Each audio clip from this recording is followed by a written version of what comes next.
I was very grateful that the mayor was here to welcome us and to lend his prestige to this meeting.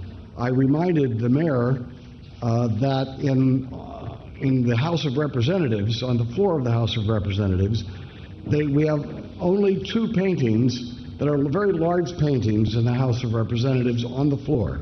Only two people who are depicted there in the United States Congress. One, of course, is George Washington, the father of our country and who had our revolution. The other painting is of Lafayette, who came to help us in our struggle for freedom. And now, today, I am very pleased to be here in the spirit of Lafayette to help you struggle for freedom.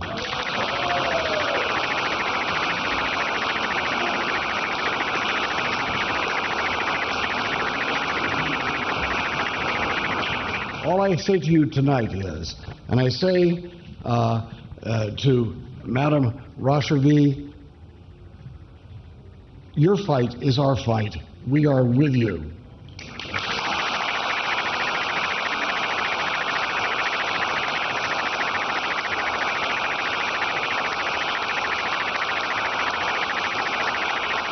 We will create a more peaceful world and a chance for the decent people of the world who want nothing more than to live in freedom and to treat each other with dignity and respect the rights of others. We will prevail over the mullahs in Iran and the dictators who use religion as an excuse to murder and oppress their own people.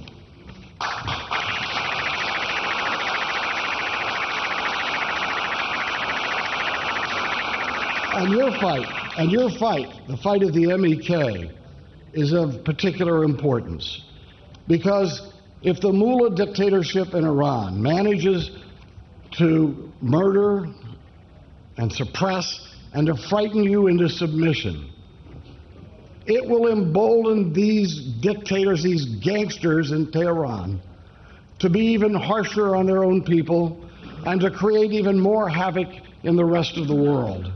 We must stand together with all those people in Iran, including the MEK, in this fight, because their fight is our fight.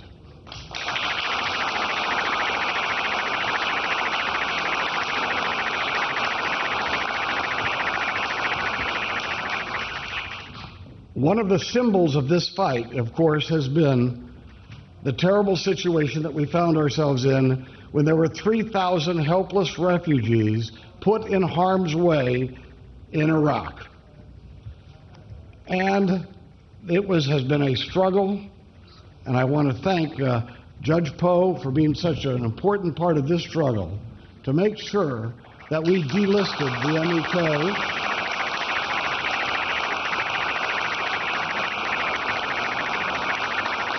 And let me add, because Brian is here with us today to show this was true, this was a bipartisan struggle. This was a bipartisan struggle in the United States.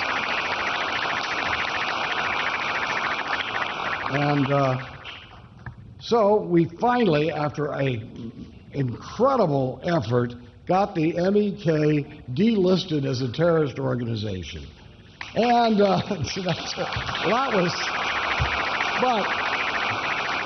But this was part of an arrangement so that the people there at Camp Ashraf would be able to go safely to an area where they would then very quickly be able to be transported to safety and safe havens in other countries. Unfortunately, the bad guys broke their word to us again. It's a heartache for us who've been working so hard, thinking that we were doing this so that those 3,000 people would be safe. And then, a few days ago, rockets began slamming into Camp Liberty. Who is held responsible for those deaths? Those 7 people who died and those many more who were wounded and now will live their lives with wounds and live in agony. Who is responsible? Yes, the mullah regime obviously has put pressure on, but I will tell you Prime Minister Maliki will be held responsible for any attacks and deaths of those people in Camp Liberty. We will hold him responsible. If there are more attacks, we will put forward a resolution declaring Maliki and his government a supporter of state terrorism to be treated as a terrorist regime.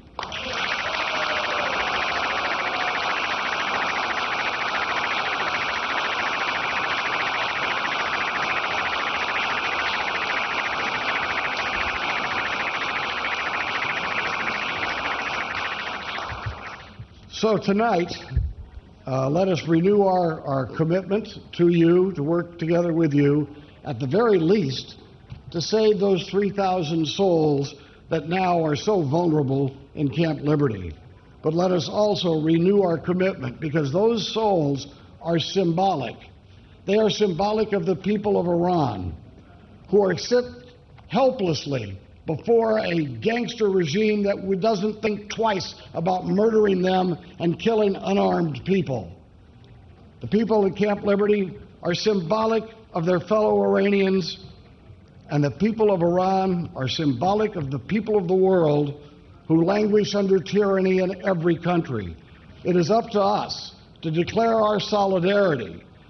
We now need to declare our solidarity with people throughout the world who struggle against the tyranny of radical Islam and whatever tyranny suppresses the spirit of humankind. And how will we show that? We will show that through, number one, protecting the people at Camp Liberty. Number two, working with you, Madam, to making sure that the people of Iran have an alternative. And number three, for all of us to stand together in these days and stand tall until sometime in the future we can say that we defeated those forces in Islam that would use Islam as a tool of oppression instead of an honest religion that should be respected along with all the other faiths of the world. And so tonight, we are with you. Thank you very much. God bless you.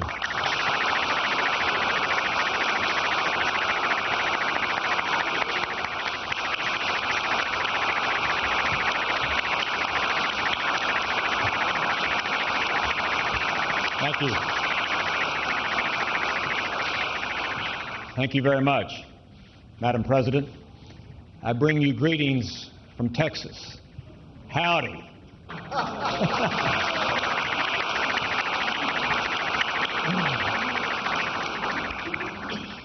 I also give you my personal opinions about the situation for which we are all here.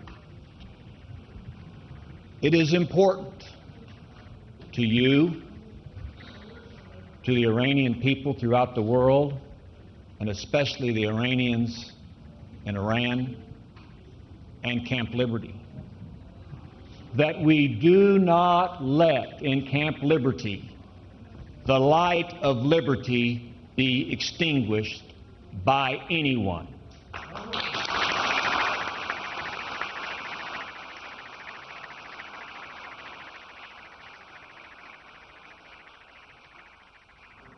It is necessary for us to find out immediately and let the world know who was responsible for the attack on the innocents in Camp Liberty. And that is our goal. First, find who's responsible. And now that the world understands that Camp Liberty is not a safe place, it is necessary that we move immediately to take the good people out of Camp Liberty and move them back where they can be safe in Camp Ashraf.